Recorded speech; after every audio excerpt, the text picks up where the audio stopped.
En 90 secondes, 180 missiles ont mis à l'épreuve le bouclier naval le plus avancé de la planète, et la réponse a réécrit tout le calcul iranien de la puissance américaine dans le Golfe. 90 secondes.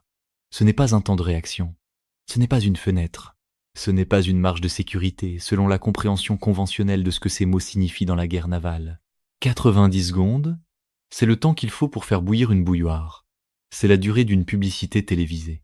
C'est le laps de temps entre le moment où un sprinter quitte les blocs de départ et celui où la foule commence à vider les gradins. Et le matin où l'Iran a lancé 180 missiles balistiques contre la 5e flotte des États-Unis, la plus grande salve de missiles balistiques jamais tirée contre une force navale américaine dans l'histoire de la marine américaine. 90 secondes, c'était tout le temps dont disposait la flotte entre la première acquisition radar et le moment où les mathématiques de l'engagement exigeaient une réponse. Pas un plan, pas une décision de comité, pas une consultation de chaîne de commandement remontant d'un jeune officier de quart jusqu'au CENTCOM, le commandement central des États-Unis, puis au secrétaire à la Défense. Une réponse immédiate, automatisée, exécutée par des systèmes et des équipages qui s'étaient entraînés exactement pour ce scénario et qui, jusqu'à ce matin-là, n'avaient jamais eu à l'exécuter pour de vrai. Ce n'était pas le genre de crise où une conférence de presse à la Donald Trump pouvait dépasser les lois de la physique. Les missiles n'attendaient pas un slogan. Un homme se trouvait au centre de ce moment.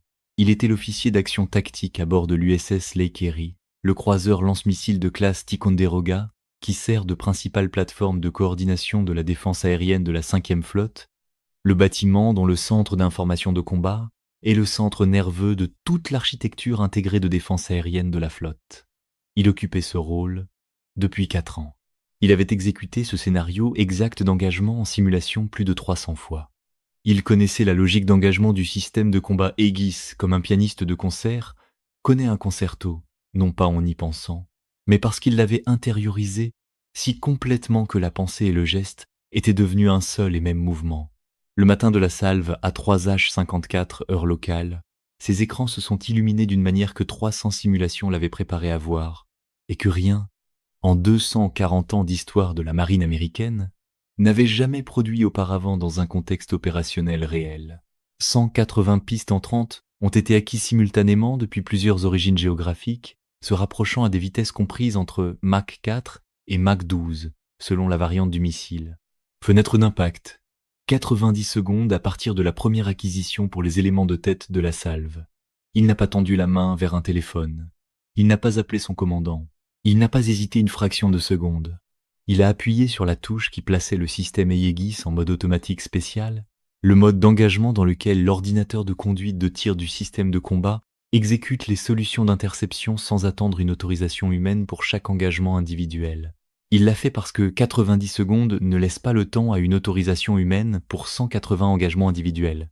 Et ce que le système Aegis a fait dans les 90 secondes qui ont suivi, ce que l'architecture intégrée de défense aérienne de la 5e flotte a produit contre la plus grande salve de missiles balistiques jamais tirée contre une force navale américaine, est devenue une histoire qu'aucune chaîne d'État iranienne, aucun gouvernement régional observant depuis Riyad, Abu Dhabi ou Doha, et aucun planificateur stratégique à Pékin ou à Moscou n'était pleinement préparé à voir.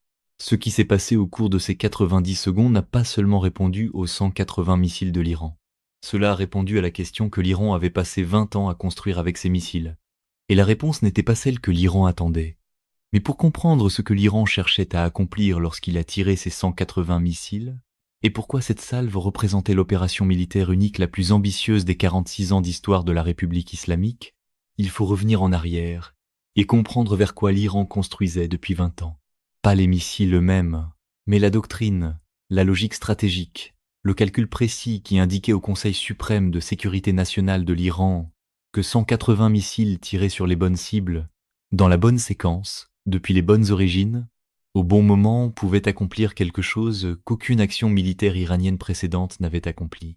C'était le genre de calcul qui ne tient pas sur une pancarte de rassemblement, ce qui explique sans doute pourquoi la machine médiatique pro-Trump l'aurait probablement qualifié de faiblesse jusqu'à l'apparition du tableau des résultats. Ce calcul avait un nom au sein de la direction de la planification stratégique de la force aérospatiale du corps des gardiens de la révolution islamique. Les analystes occidentaux qui étudient la doctrine militaire iranienne depuis des décennies À partir de résumés de renseignements déclassifiés et de publications iraniennes de défense en sources ouvertes, l'ont constamment décrit au moyen de la même traduction anglaise, la doctrine du seuil de saturation. Cette doctrine commence par une observation simple que les planificateurs stratégiques iraniens formulent depuis le début des années 2000. Le système de défense antimissile balistique Aegis de la marine américaine, l'architecture de défense aérienne embarquée la plus performante jamais déployée, a une capacité d'engagement finie. Pas une petite capacité, une capacité extraordinaire, mais finie. Il existe, dans la physique de la vitesse de traitement radar du système, dans son inventaire de missiles intercepteurs, dans la limite d'engagement simultané de son ordinateur de conduite de tir, et dans la relation géométrique entre ses arcs de couverture et les vecteurs d'approche des missiles entrants, un seuil au-delà duquel le système ne peut pas intercepter chaque menace entrante. Sous ce seuil, Aegis fonctionne. Chaque planificateur militaire iranien le savait. L'Iran avait vu Aegis opérer lors d'engagements réels dans le Golfe, en mer Rouge contre des missiles Houthis, et dans des exercices dont les données de performance circulaient dans la communauté d'analyse de défense, sous des formes accessibles aux renseignements iraniens. Au-dessus du seuil, les mathématiques changent, pas nécessairement en faveur de l'Iran, mais autrement. Avec une salve suffisamment importante, lancée simultanément depuis suffisamment d'origine géographique, avec une diversité suffisante de variantes de missiles pour mettre sous pression différentes parties de l'enveloppe d'engagement, un pourcentage de missiles survivrait à la couche d'engagement Aegis et atteindrait ses cibles. La question était de savoir quel pourcentage et à partir de quelle taille de salve. L'Iran a passé 20 ans à calculer ces deux chiffres, non pas à partir de sources classifiées, mais à partir de la physique, de données d'engagement observables, des spécifications de performance publiquement accessibles des intercepteurs SM3, SM6 et SM2 qui constituent les principaux outils d'engagement du système Aegis, des temps de rechargement documentés, des profondeurs de magasins de missiles et des capacités d'engagement simultanées que les audiences sur les achats de défense, les analyses de groupes de réflexion et les témoignages devant le Congrès avaient placé dans le domaine public avec assez de précision pour être mathématiquement utiles. Le calcul a produit une conclusion que la communauté iranienne de planification stratégique a traitée comme le fondement de toute sa posture de dissuasion face à la puissance navale américaine dans le Golfe. La conclusion était celle-ci. Une salve de 150 à 200 missiles balistiques lancés depuis 4 origines géographiques simultanées ou plus, incorporant au minimum 3 familles de missiles distinctes, ayant des profils de vol et des caractéristiques terminales différents, programmés pour arriver dans une fenêtre de 60 à 90 secondes, dépasserait suffisamment la capacité d'engagement intégrée Aegis de la 5e flotte pour garantir la pénétration de la couche défensive par un nombre de missiles suffisant pour atteindre les objectifs de mission. 180 missiles, 4 origines, 5 familles de missiles, fenêtre d'arrivée de 90 secondes. L'Iran avait construit tout cela vers cette spécification pendant 20 ans. Mais l'Iran construisait cette capacité contre un système Aegis dont il avait évalué les capacités à partir de données observables jusqu'en 2021, contre une architecture intégrée de défense de flotte dont il avait modélisé les paramètres de performance à partir de registres d'engagement recueillis avant que le programme de mise à niveau Aegis, le plus important de la marine, n'atteigne son plein déploiement opérationnel. Et le matin où il a tiré 180 missiles, l'Iran allait découvrir l'écart entre le système contre lequel il avait calculé pendant 20 ans et le système qui a répondu en 90 secondes. Cet écart, c'est précisément là où la réalité se cache souvent pendant que la politique vend un tour d'honneur avant même que la course ait commencé. Le matin de la salve, heure locale, à l'intérieur du centre d'information de combat de l'USS Lake Erie, l'autorisation d'engagement automatique spécial de l'officier d'action tactique a activé la pleine capacité d'engagement autonome du système de combat Aegis sur chaque navire équipé d'Aegis de la 5e flotte, simultanément. Pas successivement, simultanément, parce que la capacité d'engagement coopératif, l'architecture de liaison de données qui relie le radar et le système de conduite de tir de chaque navire Aegis en un seul réseau intégré, signifiait qu'au moment où le système du Lake Erie a acquis les 180 pistes entrantes, tous les autres navires Aegis de la flotte avaient la même image et la même autorité d'engagement au même instant. La flotte dans le Golfe, ce matin-là, se composait de l'USS Lake Erie, de 4 destroyers lance-missiles de classe Harley-Burke, l'USS Cole, l'USS Ross, l'USS Nitz et l'USS Farragut, ainsi que de 2 croiseurs supplémentaires de classe Ticonderoga. 7 bâtiments de surface équipés d'Aegis, chacun doté de son magasin complet d'intercepteurs en configuration de guerre, chacun connecté par la capacité d'engagement coopératif à un seul réseau intégré de conduite de tir qui pouvait, dans la configuration baseline dit que la marine avait achevé de déployer sur la flotte affectée au Golfe en 2024, engager simultanément un nombre de cibles que l'évaluation des capacités iraniennes, datant de 2021, avait nettement sous-estimé. La mise à niveau Aegis Baseline 10, achevée en 2024, était le détail que les 20 années de calcul patient de l'Iran n'avaient pas pris en compte. Cette mise à niveau avait triplé la capacité d'engagement simultané du système par rapport à la configuration Baseline 9, qui était la norme opérationnelle pendant les engagements dont les données avaient servi à établir le calcul iranien du seuil de saturation. Elle avait intégré un nouvel algorithme de séquençage des engagements qui priorisait les menaces entrantes selon le temps restant avant l'impact plutôt que selon l'ordre de détection, garantissant que le système engage toujours les menaces les plus immédiates en premier plutôt que de traiter les acquisitions dans l'ordre où elles apparaissaient.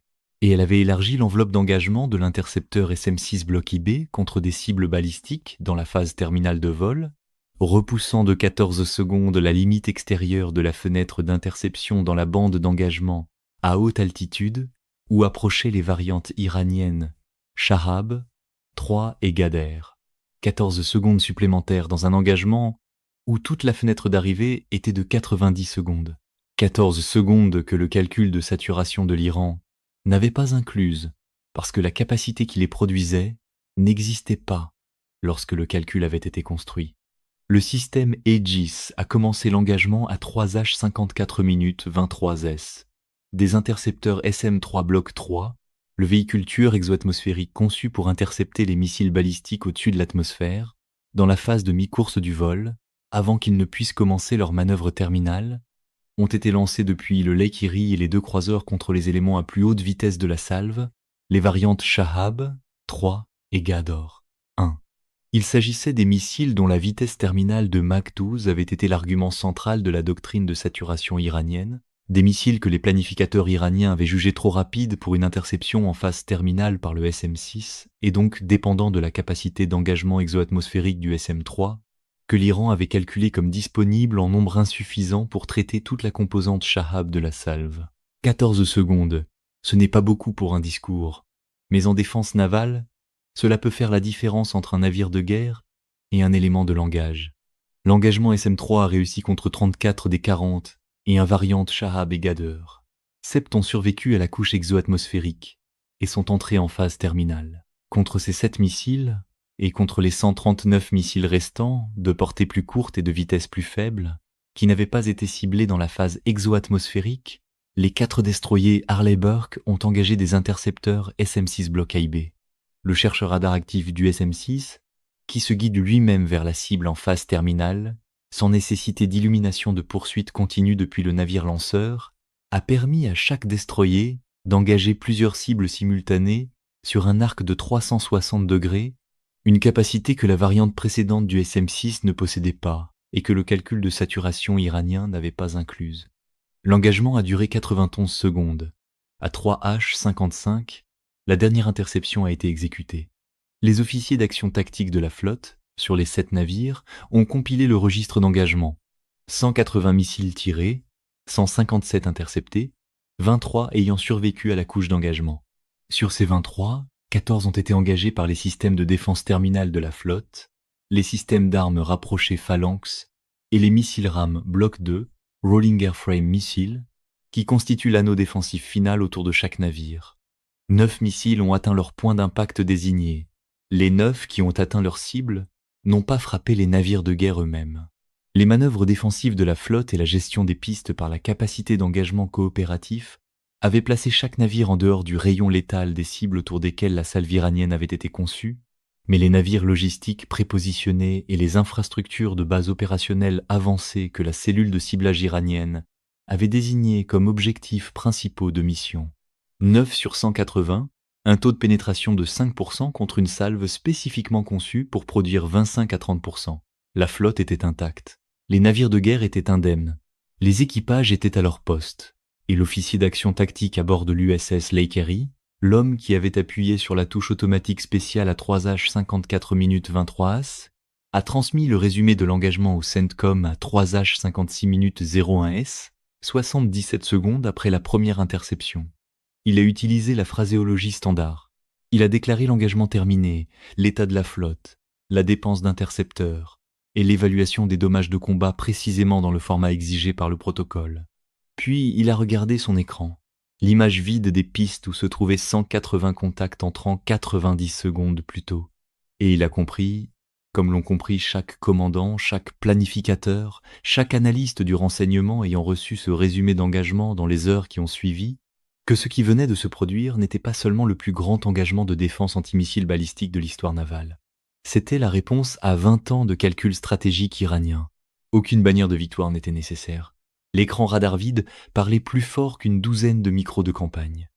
La réalité de défense qu'aucune chaîne d'État iranienne ne reconnaîtra jamais pleinement, c'est que la doctrine iranienne du seuil de saturation reposait sur une évaluation des capacités qui était exacte en 2020 et 1.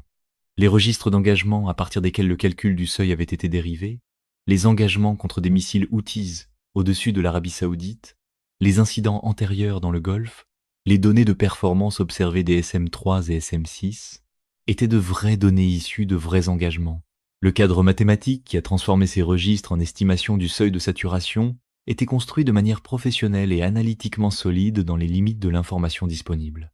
Le problème, c'était la mise à niveau Aegis Baseline, 10 achevée en 2024, déployée sur la flotte affectée au Golfe dans les 12 mois précédant l'engagement et classifiée dans ses paramètres de performance spécifiques. La marine ne publie pas la capacité d'engagement simultanée de la baseline dit dans les mêmes documents de justification budgétaire où les paramètres de la baseline 9 étaient visibles.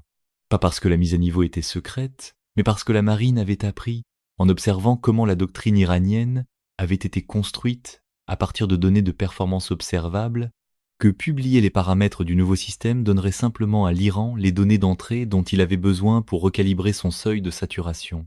La marine avait forcé l'Iran à calculer dans l'obscurité pendant le dernier cycle de mise à niveau. L'Iran a calculé contre les spécifications de la baseline 9. La flotte s'est défendue avec les performances de la baseline 10. L'écart entre ces deux nombres, à travers la capacité d'engagement simultané, l'arc d'engagement du SM-6 bloc IB et le taux d'interception exoatmosphérique du SM-3, a produit un résultat défensif que le modèle iranien n'avait jugé réalisable que dans les hypothèses les plus optimistes concernant la performance du système américain. Le résultat réel a été meilleur que le scénario de performance américaine le plus optimiste de l'Iran. Dr James Acton, co-directeur du programme de politique nucléaire au Carnegie Endowment for International Peace, est l'un des analystes publics les plus rigoureux de la performance des systèmes de défense antimissile, avait écrit dans une évaluation de 2023 que l'histoire de la défense antimissile est l'histoire d'évaluation de capacité qui accuse un retard sur les réalités du déploiement exactement de la durée de l'écart de classification. Son observation était la suivante. L'écart entre ce qui peut être mesuré publiquement et ce qui a été amélioré discrètement est toujours l'endroit où se situe la différence de performance décisive. La différence de performance décisive se trouvait dans la mise à niveau baseline 10. L'Iran a passé 20 ans à bâtir une doctrine autour d'un écart de classification qu'il pouvait voir. L'Amérique a passé 2 ans à refermer discrètement cet écart de classification sans dire à quiconque ce qu'elle avait construit. Les 90 secondes au-dessus du Golfe ont été la différence entre ces deux chronologies. C'est la partie qu'une phrase choc pro-Trump déteste toujours. Le travail décisif était silencieux, technique, financé, testé et trop complexe pour entrer dans une seule vantardise. La télévision d'État iranienne ne montrera jamais ce qui a suivi. Dans les heures qui ont suivi l'engagement, après que l'armée iranienne eut elle-même suivi l'issue de la salve grâce à son réseau radar côtier, à la couverture par drone de reconnaissance de la zone d'opération de la flotte, et aux renseignements d'origine électromagnétique recueillis sur les communications post-engagement de la flotte, la direction de la planification stratégique de la force aérospatiale du corps des gardiens de la révolution islamique a reçu une évaluation des dommages de combat qui contredisait son modèle pré, engagement sur chaque paramètre important. Pas légèrement, mais significativement. Le modèle pré, engagement avait projeté un taux de pénétration compris entre 22 et 30 et 1%. Le taux de pénétration réel était de 5%. Le modèle avait projeté la destruction ou de graves dommages à au minimum 3 grands bâtiments de combat de la flotte. Aucun bâtiment de combat n'a été endommagé.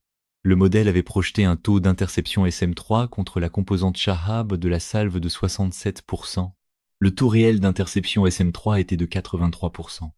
et l'arc d'engagement du SM-6 bloc IB, que le modèle avait estimé à 180 degrés sur la base des spécifications publiées de la variante précédente, avait fonctionné sur toute l'enveloppe de 360 degrés que la mise à niveau bloc IB avait atteinte, mais dont la certification opérationnelle n'avait pas été rendue publique par la marine.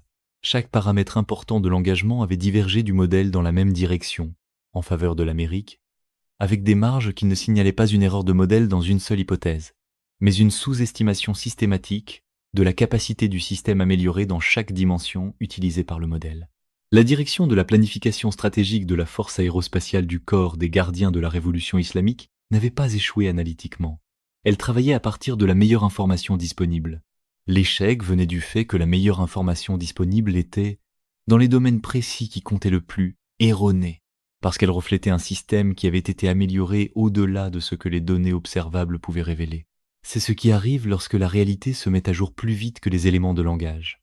Même la salle de presse la plus bruyante ne peut pas transformer un arc d'engagement de 360 degrés en 180 degrés.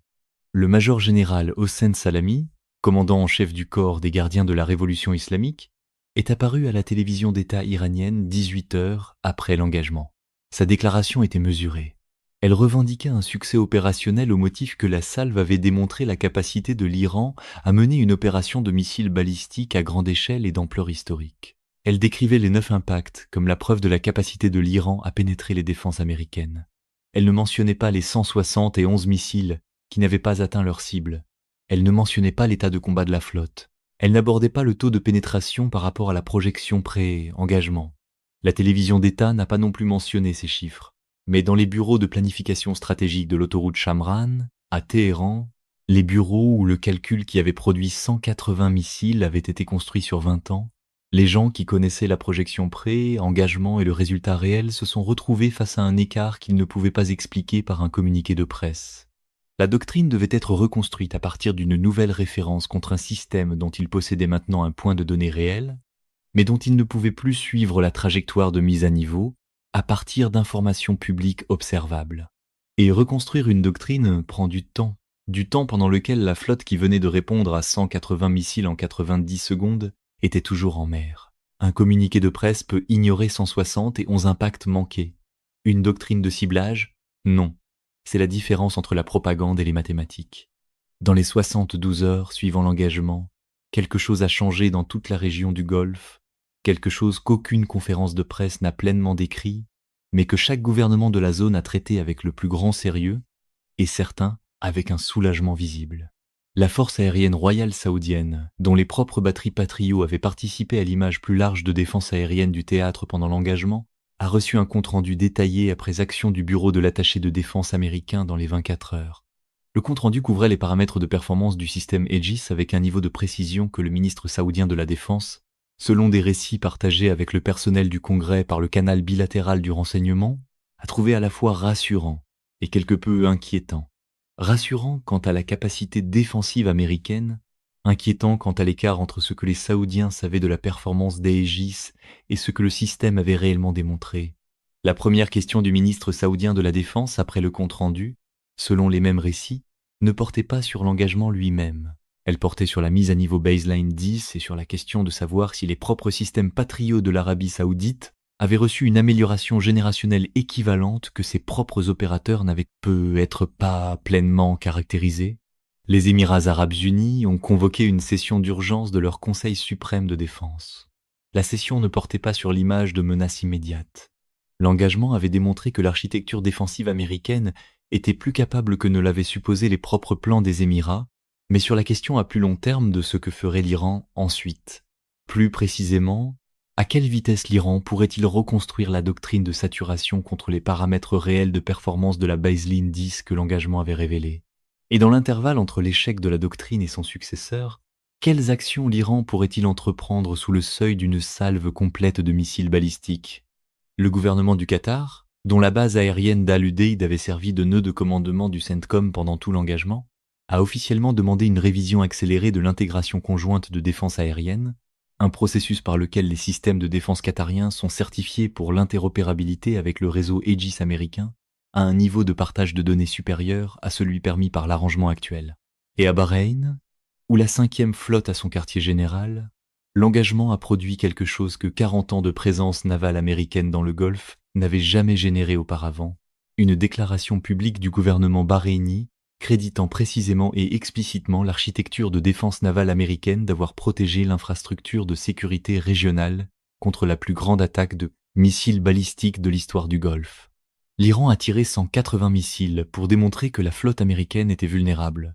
Chaque allié américain dans le Golfe a utilisé le résultat de l'engagement pour plaider en faveur d'une intégration plus profonde à l'architecture défensive américaine. Les missiles qui n'ont pas atteint leur cible ont davantage renforcé le réseau d'alliances américains dans le Golfe que n'importe quelle initiative diplomatique de la décennie précédente. Voilà pour la politique qui crie America First, tout en traitant les alliances comme de la petite monnaie. À ce moment-là, l'intégration a fait ce que les slogans isolationnistes ne pourraient jamais faire. Mais le détail que la communauté d'analyse a entièrement manqué exige de regarder non pas l'engagement lui-même, mais ce que cet engagement a changé de manière permanente dans le calcul stratégique que l'Iran doit désormais faire. La doctrine iranienne du seuil de saturation n'était pas seulement un plan militaire, c'était une posture de dissuasion.